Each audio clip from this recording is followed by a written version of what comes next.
I was only at the store to buy a bottle of water, but my daughter was gunned down. The shooter did it just to complete a gang initiation. When I heard gunfire, I rushed out of the store. I saw my daughter lying in a pool of blood. My whole world collapsed. I lunged at the shooter who froze in fear. I tackled him, ripped off his mask. He kicked me down and ran. Thankfully, the cops arrived and took him in. My daughter rushed into surgery. My wife and I waited outside. When the doctor came out with a grim face, I knew she was good. What crushed me more was when the prosecutor said, the shooter might get at most 5 years. No camera, no weapon, and my testimony was worthless because of a concussion. That moment I swore, if the law did not punish him, then I would punish him as a father. The next day in court, the judge asked me to point him out.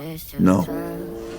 Settle! Not sure I can confidently identify that man as the attacker. The shooter walked out confident. His brother patted his shoulder. His father praised him for becoming a real man. I watched from a distance. My eyes burned with revenge. That night I waited outside his bar. When he came out, I followed quietly by car. I floored the gas when no one was around.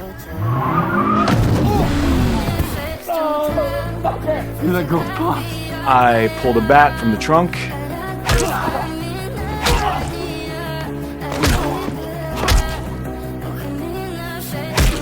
I beat him until he went limp. Only then did I drive away. At home, I scrubbed the car in the garage, not realizing I had left behind a fatal clue. Next day, I heard Jack, the shooter's brother, found the body. He asked around, and a girl on night shift said she saw a well-dressed white man sitting in a car. He showed my picture. She nodded. Jack gathered his crew and came after me. While I was working outside a cafe, Jack and his men came at me with guns.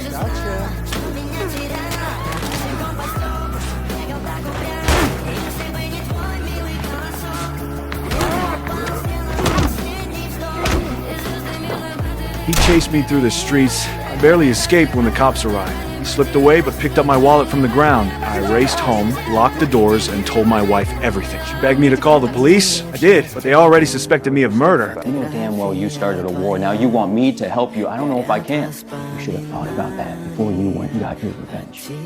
What do you think was gonna happen? That night, they left the patrol car outside, but the thugs just smashed it with a bottle. The cop drove off with sirens blaring. I went to check the noise. Jack and his father burst inside. They had my address from the ID in my wallet. Did you know that your husband killed my son? Only because your son killed my daughter. It was my son. They shot my wife in the spine. 2 bullets hit me, but I stayed on my feet. With my last strength, I dialed 911. When I woke, I was in the hospital. Guilt ate me alive. I even thought about ending it, but revenge kept me breathing. So I began rehab with the doctors, preparing for the day I would strike back.